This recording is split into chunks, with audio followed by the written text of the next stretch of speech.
Be sure to follow us on TikTok at MysticSage1 for daily anime content. Hey everyone, it's Saturday, and you know what that means. Oh, shoot, I forgot.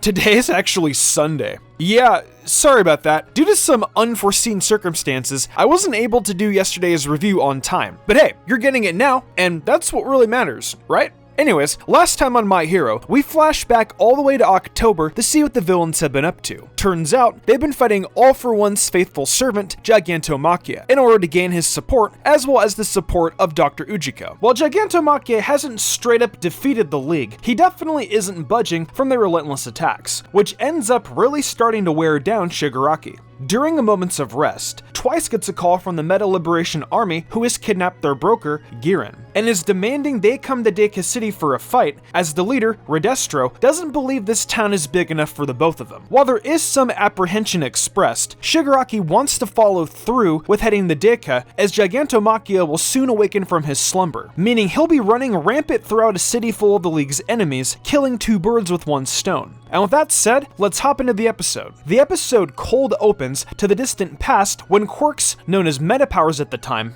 first started appearing and society was in chaos. Those with superpowers demanded total liberation and the freedom to use their powers as they pleased. The man at the forefront of this movement was named Chikara Yotsubashi, or Destro, the man who would destroy the present. He formed the original Metahuman Liberation Army and rallied against the government in pursuit of the freedom he sought. He was eventually defeated after years of struggle, his Meta Liberation Army was disbanded, and he and other members were arrested in the end. While in prison, he wrote a memoir before committing suicide. Unbeknownst to Destro, he ended up having a child, continuing his bloodline, and eventually his ideology. Now in the present, the Meta Liberation Army continues onward with Destro's descendant, who is now working towards putting an end to the League of Villains.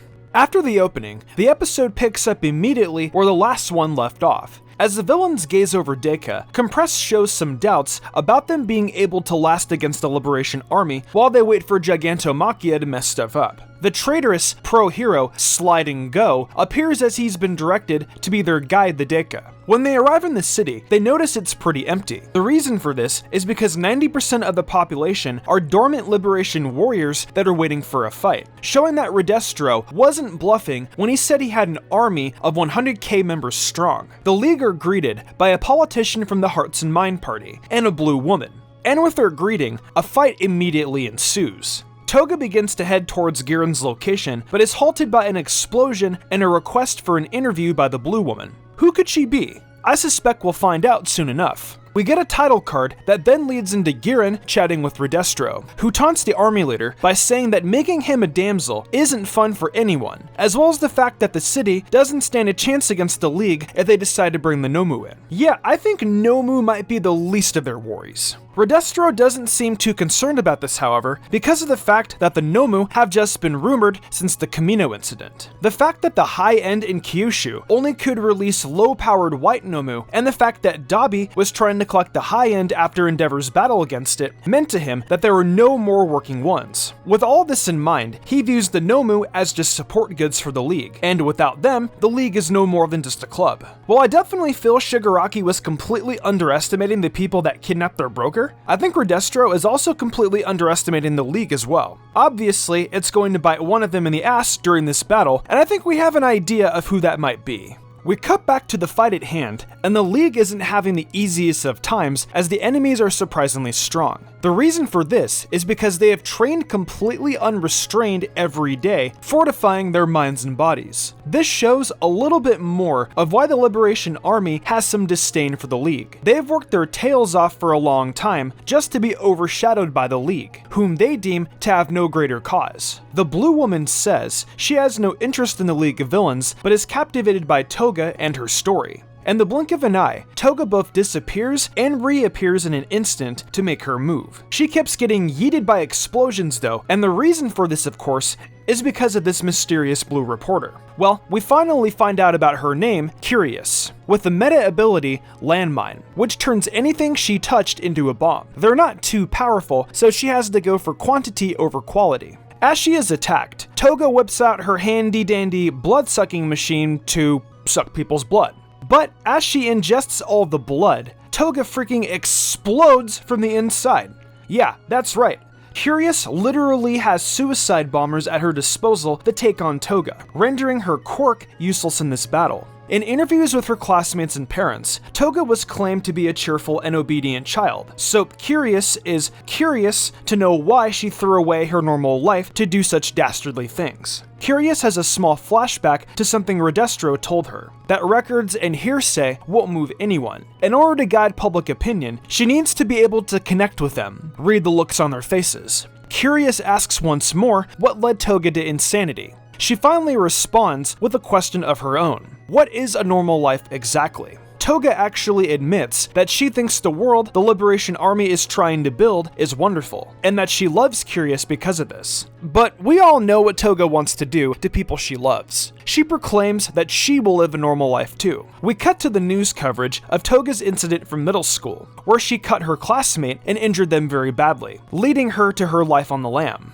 The most disturbing part of all of this is that she not only cut the student, but stuck a straw in his wound and began to drink his blood with a repulsive look on her face. Side note, just a little bit ago, we saw Toga looking at a boy bloodied and in a fight with another student. We can all assume that this was the classmate she cut. He looks kind of familiar, doesn't he? A bit like our main protagonist Deku, right? Yeah, as it turns out, Toga definitely has a type. Anyhow, this news coverage then shifts to her parents speaking to the press, apologizing for the incident as they claimed they did their best, but that it was all for nothing as she was a demon child. There's a really creepy shot of her as a child holding a dead bird and showing it to her parents, bloody mouth and all, saying how cute it was. Curious shows a lot of empathy for Toga here as she acknowledges that the suppression of society made her what she is today. Her quirk made her naturally drawn towards blood, and that intertwined with natural admiration for things at a young age. But with those feelings being treated as demonic and wrong, she was forced to put on a mask instead of dealing with things properly.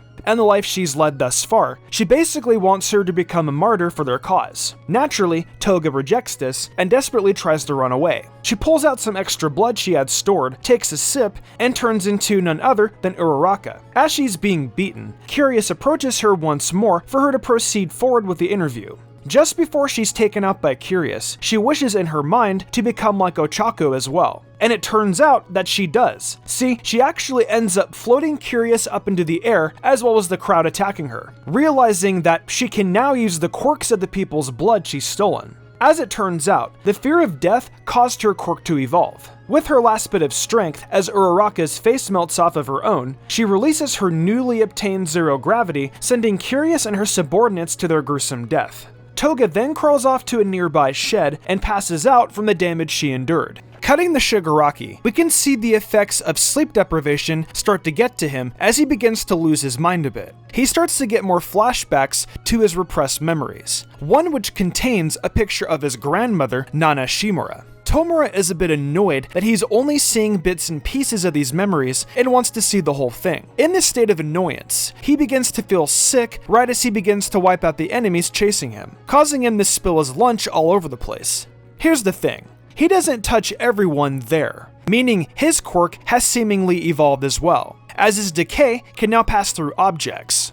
The League really does just get more and more terrifying as time goes on. On Dabi's side of things, we see him come face to face with an ice quirk user. This should be as straightforward, right? Well, I guess it wouldn't be an intense battle if his fire could just simply beat this dude's ice. Compress is pretty close by and is trying to figure out the situation as best as he can. He has an idea of where everyone is, aside from Twice and Toga. Well, as it turns out, Twice went to go look for Toga, found her, and starts freaking out, trying to figure out how to save her. The MLA member Skeptic then starts monologuing about how Twice cannot be allowed to save Toga, as she needs to die for Curious's sake. His meta ability is Anthropomorph, which allows him to turn human-sized objects into puppets. So, the puppet he chooses to fight Twice with are himself, attacking his mental state directly by essentially recreating the scenario that caused him to go mad in the first place. Because of how valuable Twice's quirk is, Skeptic vows to make Twice join the Meta Liberation Army somehow. And with that, the episode concludes.